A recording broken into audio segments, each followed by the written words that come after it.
Did you know there's a lot more to regaining your health, whether you've got chronic pain or even mental health conditions, than eating the right foods and taking the right supplements?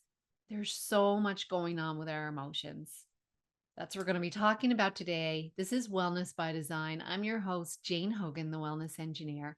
And today I'm talking with Michael Roesslein. Michael started off as a personal trainer and then he went into physical therapy.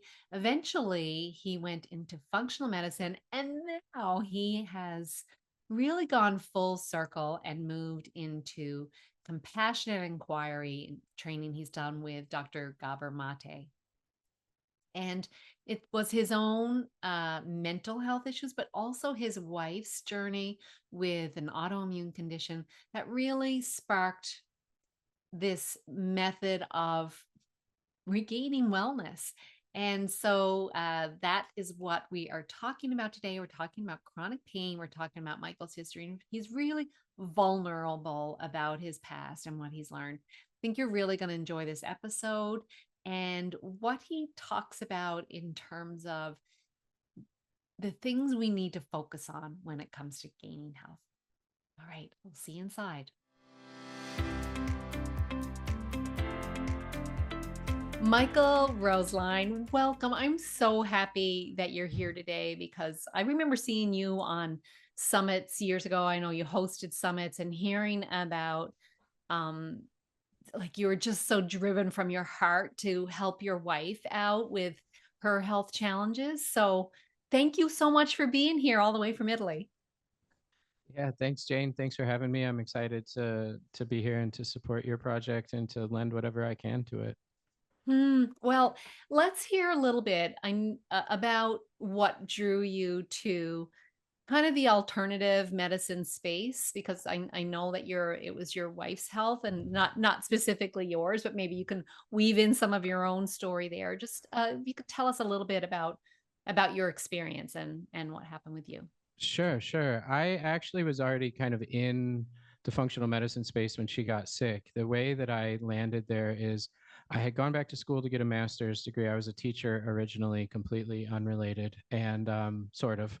And I'd gone back to school. I got a master's degree in exercise physiology. I thought I wanted to train athletes. And I went and got that. I did that for about 3 months and I didn't like it for a number of reasons. And I was like, oh man, I just did more school and now I don't like what I'm doing.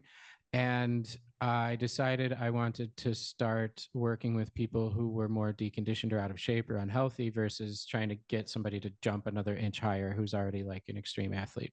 I found that more rewarding to help people who like were struggling. Like, and I started working with people who had back surgery or back pain, like rehab, recovery, help them be able to walk up the stairs or pick up their grandkid or go back to work or whatever. And I thought that was more fun. But when you're a trainer or a physical therapy or trainer, it's kind of like being a barber for men, or I don't know what would be the equivalent for women, but people come in and they like tell you all the things that are not at all related to what you're doing. Like you hear their life, Yeah. and people would say like, oh, I have these digestive problems, or I have this skin issue, or I can't sleep at night, or I have, and they were naming all these symptoms of like chronic health conditions, and I'm there, they're paying me to help them, so I'm like, can I help them with that? So I started to try to figure out those things, but you can't just out exercise a lot of those things. So I didn't know what I was doing, and I started to do more research and listen to podcasts, and I came across some people who were more on the holistic side of things. I was trained more conventionally, like starve people and don't eat fat and eat broccoli and eat chicken breasts and, like the typical like bodybuilder type nutrition. That's what they teach in university, and the food pyramid and 97 servings of whole grains and whatever other stuff. So I had to unlearn all of that. And I started learning about like real food nutrition. I kind of fell into some of the paleo stuff when that first came out. And I started to learn about how things like stress and emotions and energy and things of that nature affect health. I started learning about gut bugs and all kinds of things about the microbiome in the gut. And my clients started getting more and more complex. So I started studying more and more of that stuff. And I got into the functional medicine side of things about 11 or 12 years ago and had some great mentors and teachers. And We created Rebel Health, which is our functional medicine focused mostly platform. And since then, I've been able to collaborate with and interview and create with dozens of incredible doctors and practitioners, researchers. And I thought that I had it all figured out with the nutrition, the lifestyle, the supplements, like the pillars of functional medicine approach. I thought that was it. Like I thought that could fix everything. I thought that me and the people around me were invincible essentially because we were doing all these things, eating organic food and taking the right supplements and turning on the lights at the wrong time, right time, and going outside, like all these things. And then we went through a really stressful period in our life, my wife and I, and then she got sick and it presented as like debilitating pain, like nothing that we'd ever seen before. Every joint in her body, like she couldn't get out of bed, culminated with me carrying her screaming to the car at 3 a.m. to go to the emergency room at the hospital that she worked in because she was an emergency nurse.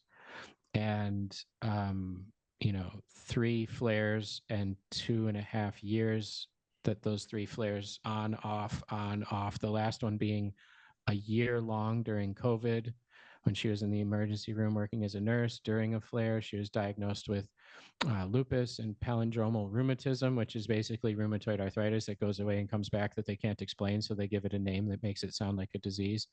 And it was it instilled like tons of doubt and panic in me because like this shouldn't happen to my wife. Like I already know the functional medicine things, and I called all these doctors. And I believe for your masterclass series, you're airing my interview on the same day as Dr. Maya, and she was one of the people I called then. One of my friends that I called, and she kind of talked me off a ledge and was like, "You're going to be able to figure this out. Just not going to be in the ways that you think it is." And I was like, what does that mean? Like, I need to know now. Like, I need to fix it now because it's so, I'd rather it be me. Like, it's easier for me if I'm the one in pain or I'm the one going through it than I think anybody out there who's done caretaking can relate. Like, for family members or a child or a spouse or, you wish you could take it on. And that was like double hard. And I thought, I don't know what I'm doing because I can't make this go away. And so that put me in a really dark place. And I've had anxiety and depression most of my life, even if I didn't know it. I kind of learned that later in life that I had been dealing with those my whole life. I thought that was just how people are. Like I thought that's what life is. And then I started to read some of those. If you have this, da, da, da, da, da, and I was like, huh. I have really severe ADD and depression and anxiety, and I'm 37 and I'm just learning this. And it got really, really bad between having our life fall apart and our future that we thought we were going to have go in question and everything be like, are you going to lose your career? How am I going to support us by myself with all these medical costs and watching her suffer and she can't do anything? And I blame myself because there was a period of huge stress right before it that was my work that was kind of driving it, a big project. And so I caused this. I can't fix it. Now somebody in front of me is suffering because of me that I really care about. And I went into like research 20 hours a day mode and make frantic phone calls and not sleep and ran myself into the ground and wound up um, pretty dangerously depressed. Like I'll use the term suicidal. I'm not going to get into like really triggering kind of conversations around that on here because I don't know your audience very well, but I've talked about that publicly elsewhere. And something had to give, like the nutrition and the supplements and the things that I thought fixed everything weren't fixing it. And so I went to tons of different therapists, tons of different counselors. I don't know how many I saw, and half of them I felt like they should have gave me money after the session, but I wasn't getting better, wasn't feeling better. Eventually, I was able to kind of find my way through the darkest period of that. And I don't want to keep referencing another interview, but I know you talked to Maya about psychedelics. It was actually an experience with plant medicine that kind of flipped my black and white doom world to just a little bit of color. And I was able to see like there's another side, like there's an out, there's another side, like this isn't just the only thing. And I immediately was like,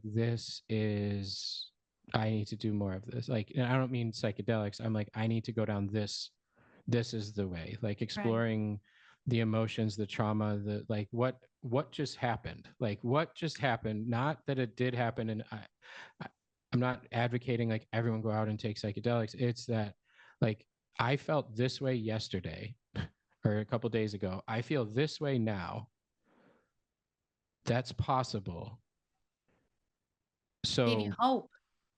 how do you how are the different ways where that's possible? What was actually wrong? What was causing that? Like what just happened? Like it's kind of I dove into this thing and I wanted to understand. I wanted to understand depression. I wanted to understand trauma. I wanted to understand anxiety. I wanted to understand like what was going on that made me feel this way? What flipped that was making me feel this way? And how can I learn more about it? And then how far does that go?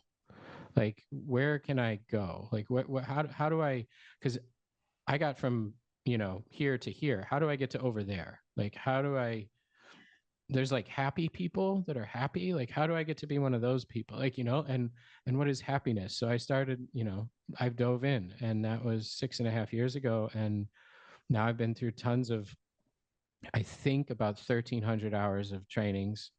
And I've studied with Dr. Gabor Mate, who's now really well known in merging kind of trauma and chronic disease and Author of chronic When the pain. Body Says No. Yeah, one of the first books I ever read that kind of merged the two. And it was before this all happened, when I was still just learning functional health and nutrition and stuff. I read that book and I was like, no. And I put it over there because it didn't fit for me. Like it didn't fit I wasn't ready for that. And I was reading some other stuff along those lines. I was always kind of dipping my toe in the water, but I was like, that's for people with mental health problems. That's for people with those things. That's for people with trauma. I don't have any of that. I didn't even know that being adopted at birth and being taken away from your mother is like a really, really serious trauma that dysregulates things for the rest of your life. And that's where I started. And I didn't know until I was close to 40 years old that there's even that's even a thing. Like I never even thought about it. And then boom, you started with the most terrifying thing imaginable ever that could happen to a child. And that's where you got your beginning. And I started to learn more about those kind of root causes of which you could use it as of chronic pain conditions or autoimmune conditions or mental health challenges or whatever. Right. And a lot of the things that I encountered when I was young kept checking all these boxes.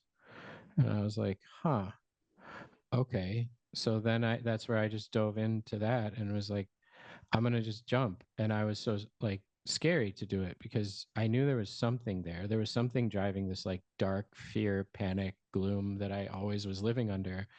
But the more and more I've done it, the more I've done that work and the more I've, because when you learn those things and when you learn to facilitate that work, you do it first. Like you do the work yourself, and Mm.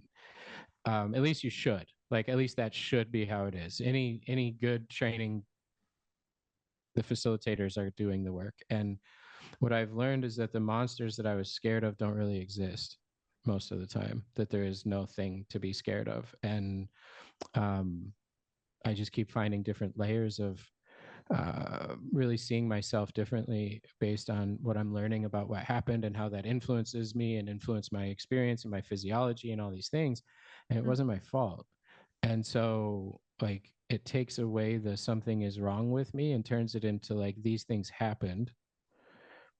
And I learned ways to cope with it or to survive that Mhm. at the time were really effective and are outdated and harmful now in a lot Right. of ways. And I think everybody learns that, and it can come like it can be in a mental, emotional, spiritual kind of way, like I'm addicted to this or I do this behavior, I do this thing. But it even is in chronic pain conditions where I had my first bout of nerve pain ever this year. I'd never experienced nerve pain before, and I had a herniated disc earlier this year. And all of a sudden, boom, I have extreme nerve pain down the left side of my body. I immediately learned ways not to move. Like I Mhm. immediately learned to like compensate how I moved, which is really good in the short term. It makes like I knew if I went like this, I would be screaming because the nerve would shoot and whatever. But if I went say 6 years without lifting my arm, I can't lift my arm anymore. Yeah. Or if I always walk like this because it doesn't hurt as much, I'm causing all kinds of other problems everywhere else. So So it's not a those long-term solution. compensations, yeah, those compensations that we make are those survival things that we learn to do, which eventually get us into trouble, whether that's health trouble or physical, like more pain. Um, they were good ideas at the time. Like they were survival things at the time. And when it comes to the mental emotional side of things and the patterns and the ways of being, most of them you learned when you were little. Right. Like, so like you're just trying to put yourself in a more safe situation, and then you grow up and you're doing things that a kid learned how to do. And it's I don't know, seeing it that way tends to give me more compassion for it, for myself. So that was like Mhm. a really roundabout way to answer your question, I think, but I hope that there was some answer in there that went towards what you were looking to ask. Well, I think, the people watching and listening, Michael, and thank you for sharing all of that. I mean, so vulnerable with that. People can relate to it because, there's when we have this physical pain or emotional pain, it's very isolating, right? And you think no one really understands. And also that there's no way out. And one of the big things we want to give people at this event or, in this podcast is hope that other people have been through this and other people have found a way out as well. And so I'm wondering, you started exploring these different modalities. You mentioned Dr. Gabor Mate. Love his work. And I loved that book as well, When the Body Says No, where he talked about behavioral adaptations, right? That we create these adaptations, whether it's a physical adaptation of, I'm not going to lift my arm, or behavioral adaptations.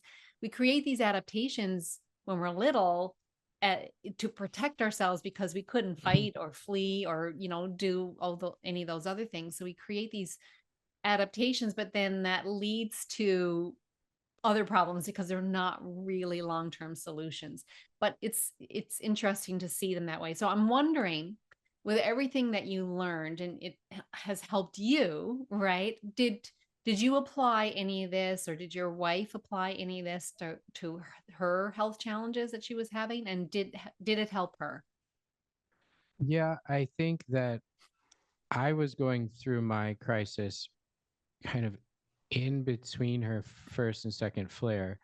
And so the first flare, no, she did like a big dose of steroids and it got it under control. And then we thought, oh, good thing we just dodged a bullet there. Like that was it. And whew, what was that? Who knows? And then I was left like shaken after that. And then I went through this and started learning these things.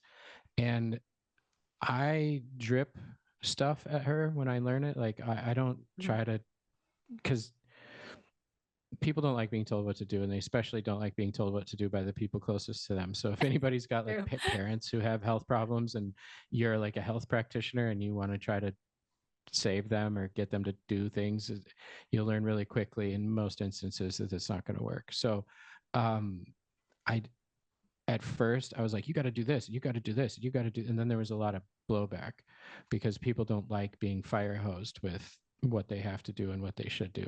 So it was more of kind of just dripping it and then letting my different way of being kind of be an example, like let it diffuse, like let her see that, wow, this really stressful thing just happened and he didn't freak out or whatever thing. And then she went into a horrific flare while I was in two of the trainings, and I was able to get a lot of support from my teachers and my co-students. And like they all joked, and it's been the joke every time because my life has been a crisis for most of the last 6.5 years, is Oh. that everybody joked I had signed up for the advanced training because I was having to implement everything on the fly that I was learning, and all the tools and all the practices and all the things.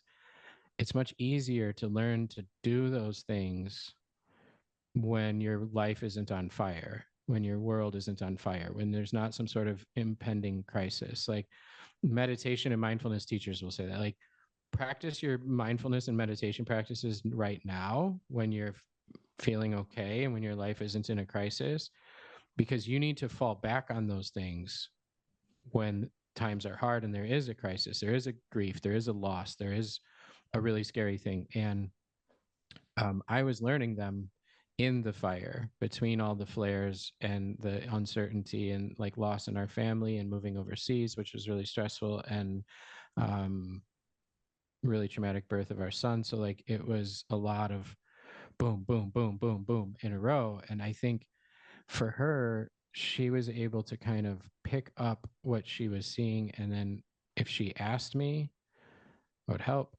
If and she's done some work with one of my teachers, ended up working with her one-on-one. And so I think that certain things she did were really helpful, from some hypnotherapy type kind of guided journey, shamanistic almost kind of practices she did with one person was really helpful, and allowed her to see her illness in a different way. And I think that perspective shift is humongous when dealing with a chronic condition or chronic pain or chronic symptom. I think that the way that you relate to it changes a lot about how you feel. So if your body's the enemy and the condition is the enemy and the symptom is the enemy and it's all out to get you, and you're combating like the fight against this, the rage, the war against the, you're not going to win that battle So most true. of the time. And so it's learning like, why is this here? Why is this happening? And accepting that it's there, accepting that it's happening. And then some other practices about around like learning to separate the emotions and the fear or the anger or the whatever from the symptoms themselves, and like feel my joints hurt today, like this is painful, but I'm okay. Hmm. I don't want it. I would rather it not be like this, but I'm okay. And that hurts, but I'm not going to associate a story with it that like I'm doomed, that it's always going to be like this, that there's no way I could get better, that I deserve this, or insert a million different stories that you could come up with, and your mind can rage. And learning to really separate, and this goes for chronic pain, I think, and Does.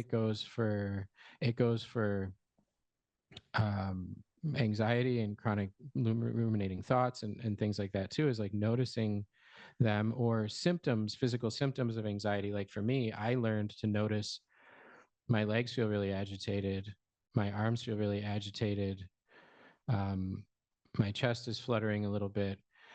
And instead of just operating from there and going, oh, and going off and whatever, if I really slow down and like notice those sensations and feel those things, and just describe them or name them or be with them or whatever, the Mm. story doesn't take over, and it doesn't start this freak out panic kind of loop. And usually the sensations will subside. And I've had to learn to do that in some extraordinarily objectively stressful and terrifying situations. So it's um, when I do get periods of life that are, I'll call them calmer, um, it's really easy to do the practices. It's like in baseball, before they go to bat, they put a heavy thing on their bat to make it like more difficult to swing. And Yeah. so that when they go to actually bat, the bat feels like super light. Right. That's how I've learned to do the things, is I learned them with the heavy things on the bat. And then now if I get a break, I can apply them. But she definitely picked up those kind of practices. And she's now been symptom free for close to 3 years. Now, we did get her out of the ER, which was big. Being an emergency nurse Right. Very with stressful. autoimmune conditions during a pandemic is pretty much like, if you wanted to flare somebody's autoimmune condition, that's where you would put them, and the role that you would put them in. So getting her out of there was huge. But I've noticed that, the work she's done has brought her a lot more patience with our little one too, and a lot less harsh judgment and like rigidness with her own symptoms and her own um, everything. Like she's a type A kind of rigid, like that type of person, which is actually really common with chronic pain conditions. True. Really true. Gabor talks about that quite a bit, Yeah. that there's certain Yeah. personality traits that like you can predict what that person's health problem is going to Oh, be. yeah. And chronic pain and like rigidness and type A putting yourself last and putting achievement first, putting like those kind of things, like that is a recipe in some way for it. Because it's, if you want to get into like another view on it, that's energetic. So it takes a lot of energy to suppress your own it takes a lot of energy to be that rigid, and it takes a lot of energy to suppress your own needs so that you can do XYZ thing and have XYZ things be all perfect and try to control everything all at the same time. Those things take a ton of energy, and it gets kind of condensed. And from like a Chinese medicine or energetic standpoint, that gets stagnant and gets stuck. And that's where you're having a lot of joint related things. So That, she's a that lot less rigid. that's so true. I see that a lot with people with chronic pain issues, whether it's, whether it's an autoimmune condition or any other kind of chronic pain. There's that rigidity in personality that gets reflected as rigidity in the body, which then means, pain gets created because then, well, let's talk about energy again. Energy can't flow, things are rigid, right? And Yeah. I really appreciate your perspective, Michael, on how we see, our perception of the illness, the pain, whatever it is, changes our experience of it. And so if we are fighting it all the time, and I went through that myself, Mhm. I was like, I'm going to be an RA warrior. I am fighting this. And that made it worse because you're still in that fight, which is pretty rigid, right? So if we can change things, so you've really brought this, I love the way you brought this perspective in. And we're going to have a little bit more of a It's not another conversation. thing to Oh, achieve. That's what I meant to say. Like, it's not another thing to achieve or another thing to do. Like, it's yeah, I like that I interviewed you recently and you shared that, and that it was like I'm gonna win this thing. I'm going to beat And it. winning and beating all the things is what got you there in the first place. So let's Yes. anyways, yeah, sorry to cut you off. I just Oh, wanted to no, throw no, that in that's there. quite all So right. So I'm so happy to hear that your wife is doing well for the last 3 years. mhm. That's fabulous. And that again gives people hope. Like when there's other perspectives and other ways. And I know you and I are going to have a little bit longer of a conversation. This is the first part of our conversation on the on my Wellness by Design podcast. But we're going to continue the conversation in the Becoming Pain Free 2 masterclass series, where we're going to talk about some modalities to do and some modalities perhaps you shouldn't do. So to end the podcast, I really want to ask you this question that I ask all my guests, Michael, and that is, what is one thing someone could do today that's going to create that healing environment in their body, like a baby step they could take today on their own? What would you say that would be? I would say to think about a person or a place, or it could be a pet or someone or something, that when you're with that person or pet, or and you're in that place, or and for most people, I don't have to get into more detail than that, like they already have someone or something or place, like I was just in Sardinia, an island off the coast of Italy, and the beaches were like turquoise water and glistening and clear, like I can still see that. So a place like that, or a beloved pet or a loved one, and like the the feeling and sensations that you feel in your body when, and if you close your eyes, it's usually a little bit more effective for most people, but just think of that person or that place or the pet or whatever your thing is, and how your physical sensations, how does your body react to that? What does it feel like? And people will say like, oh, I feel happy, and it's like, no, what does happy feel like? Or what does safe feel like? Or what does warm feel like what is, how would you describe it from like a objective, call it a symptom or reverse of a symptom, whatever the reverse of a symptom would be? How does your physiology feel? And just notice that.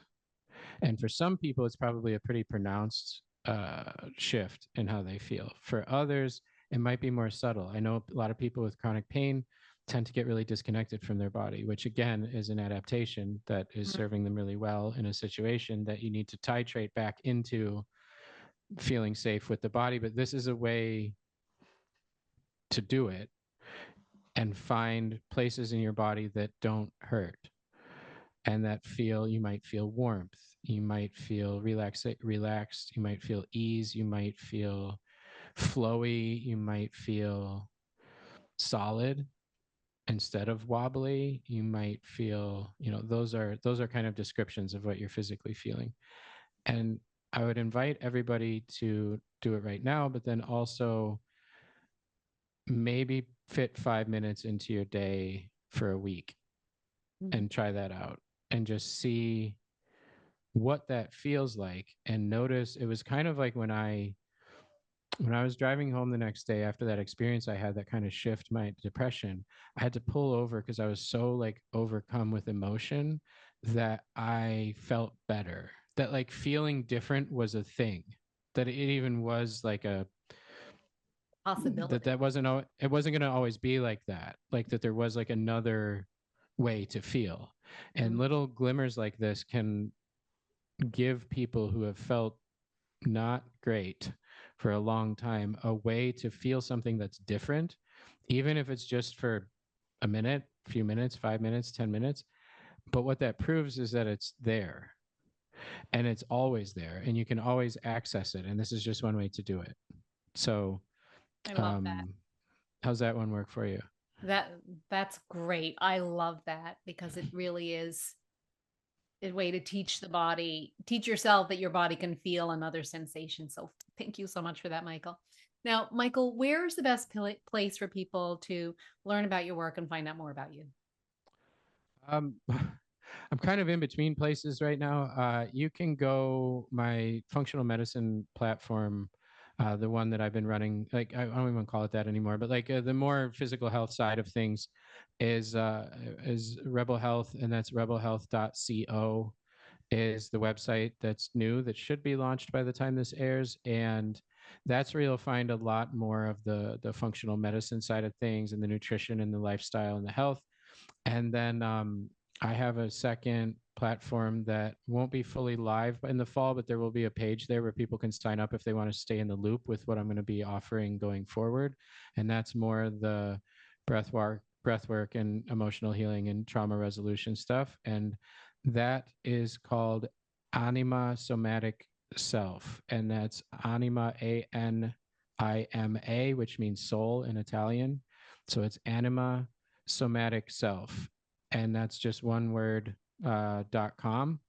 And that's where I'm going to be early next year in 2025, facilitating one-on-one small groups. We're going to be doing retreats here in Italy that are focused around, the deeper somatic explorations, trauma, nervous system, breath work, meditation, that kind of stuff. So I can go to either one of those places.